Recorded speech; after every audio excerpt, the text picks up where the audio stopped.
나는 아닐 거야 했는데 아, 나도 마찬가지구나 했던 그런 경험이나 사건이 있으셨는지 그게 또 언제셨고 그럴 때 또 어떻게 그걸 이겨내셨는지 궁금합니다. 나도 가룟 유다와 같은 내 안에 유다 있다. 저도 있어요. 유다보다 더 독한 마음. 네, 충분히 있죠.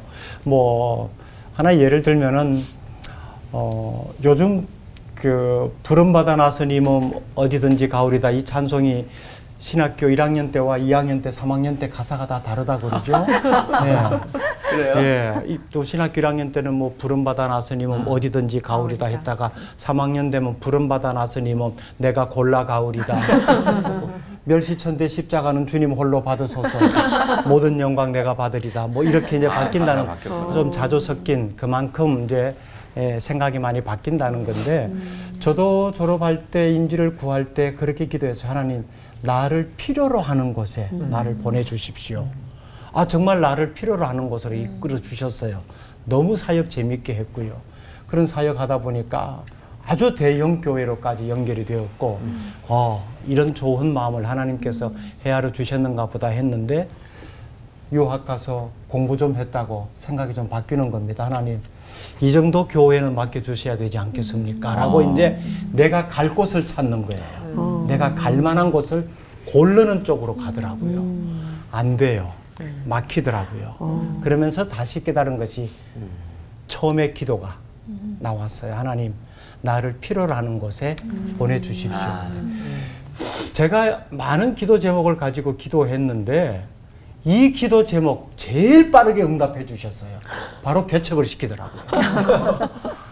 세상에 이 정도 교회, 이 정도 규모로 해야 되지 않겠습니까? 라고 살폈는데 딱 5가정 데리고 개척해 그러잖아요. 생각지도 못했던 상황인데 알겠습니다. 가라고 하시는 곳이니까 가지요. 라고 개척을 시작했어요. 그러더니 또 어떻게 또 하나님께서 마음을 읽으셨는지 너를 필요로 하는 곳이 있다 라고 지금의 사역지로 또 보내주셨거든요. 그래서 이게 가룟 유다의 마음이 조금 이렇게 상황이 좋아지면은 초심이 없어지고 가룟 유다도 처음에 예수님 따를 때는 선생님으로부터 좋은 영향 받아서 좋은 삶을 살겠습니다 했을 텐데 그게 자기의 생각과 조금 각도가 어긋나니까 결국 자기 고집 부리다가 그렇게 된 것 아니에요. 이거 내 생각이 틀렸다라고 즉시 방향 수정이 되었어야 되는데 이 끝까지 방향 수정을 못한 거예요. 저는 그렇게 보고 싶거든요. 그래서 고집이 정말 인생 망가뜨린다.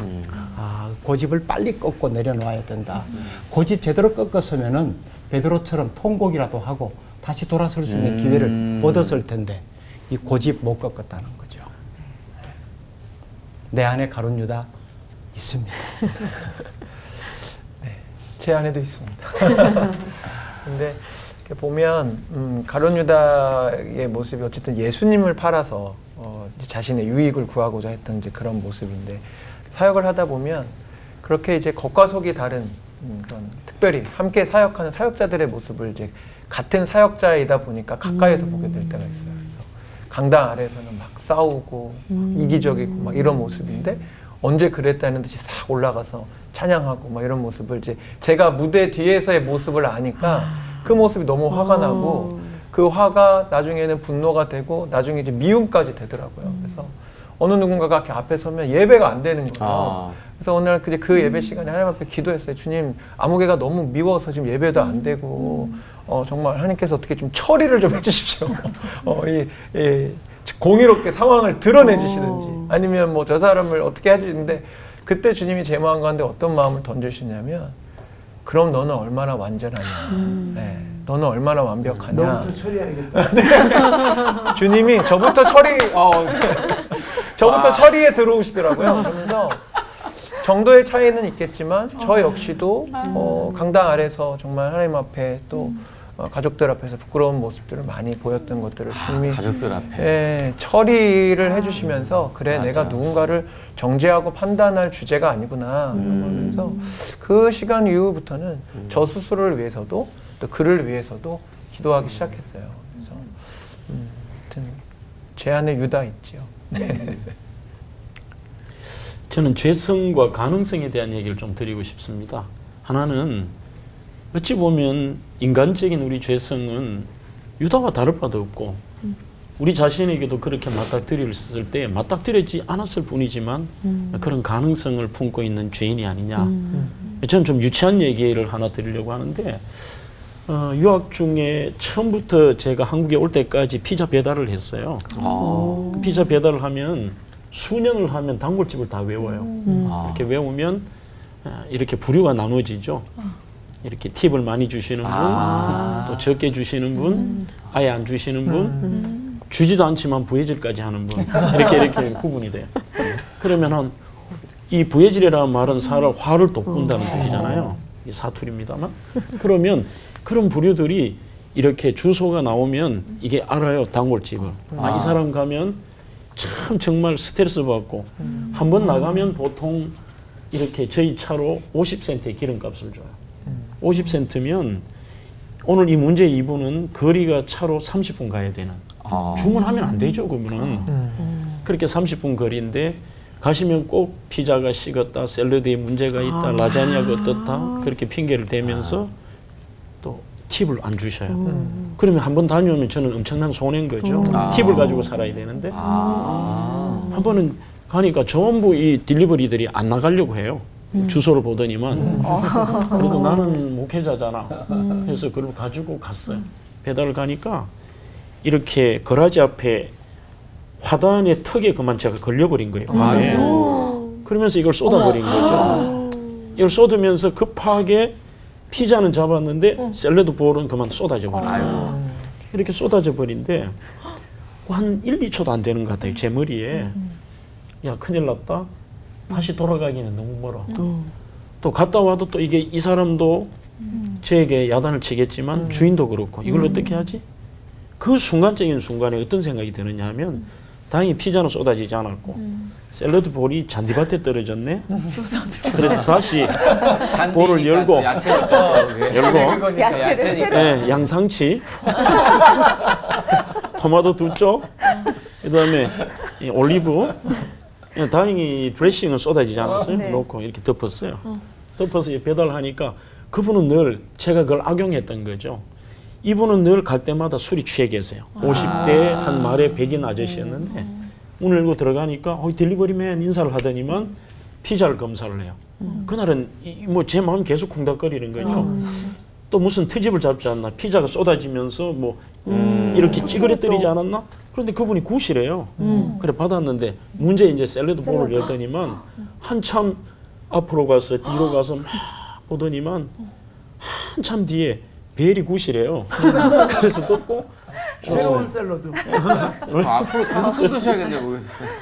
그렇게 해서 그날은 뭐 팁이 중요한 게 아니라 금액을 받아서 차에 피자 가방을 던지고 핸들을 잡는데 눈물이 쏟아지는 거예요. 회개가 아니고 너무너무 속된 표현으로 쪽팔리는 거예요. 하나님 앞에. 야, 내가 목회자냐? 저 술 취한 사람 앞에서도 내가 이 정도밖에 안 되는 인격인데 내가 무슨 목회자고 내가 뭘 할 거냐는. 그래서 그때 그 별것 아닌 사건들이 제 머리에 굉장히 오래 남아서 오히려 지금 우리 주제가 회개에 대한 이야기인데 그때 이후로 우리가 남이 보지 않는 부분이나 작은 부분에도 내가 하나님 앞에 떳떳해야 되겠다는 하나의 의지적인 회개를 하는 뭐 그런 상황인데 이런 유치한 상황 속에도 여전히 가룟 유다와 같은 그런 모습들을 보였다는 부끄러운 기억이 납니다. 목사님 위로받을 만한 그 뉴스가 난 게 있어요. 외신인데 피자 배달하는 사람이 엘베 안에서 그 짧은 시간에 토핑 다 빼서 먹고 그렇게 배달을 했대요. 그거랑 신났습니다. 조금 더 붙이고 싶은 것이 간단하게 우리가 회개에는 의지적인 측면과 또 이런 돌이킴이 있어야 되는데 제가 안식 올 때 갔어요. 그 피자해서 너무 죄송해서 가니까 그 피자 가게 주인이 갈 필요 없대요. 그 이유가 그분이 돌아가셨다는 거예요. 아이고. 저는 가서 용서도 구하고 좀 맛있는 거 사드리려고 하니까 받을 기회도 없으셨네. 네, 기회가 없어져 버린 거예요. 그래서 저에게는 아마 평생 기억에 남을 우리가 그 회개해야 될 당사자에 대한 즉각적인 회개 가장 중요한 하나님 앞에서의 철저한 회개. 근데 이게 우리는 중요하다고 생각합니다. 이렇게 잘못한 부분에 대해서만 너무 비중을 맞추는 경우가 있어요. 선을 행할 줄 알고도 행치 않으면 죄니라 그랬는데 아. 그 잘해야죠. 그래서 선한 일을 해야 되는데 그건 안 했지만 나쁜 일도 안 했다. 그래서 이제 해의 말이 돼가지만 무슨 고백들을 하는가 하면 올해도 대과 없이 지나왔습니다. 큰 과오 없이 지나왔다는 거예요. 그러니까 잘못을 많이 저지르지 않았으니까 나는 다행이다, 괜찮다. 잘했다라고 착각하는 거죠. 아무것도 안 하면 대가 아무것도 안 하면 어, 죄입니다. 대가도 없죠. 성경적으로 아무것도 안 하는 건 죄죠. 그러니까 아무것도 안 한다는 게 악한 짓도 안 했지만 선하지도 않다. 성경적으로 선과 악의 중간이 없어요.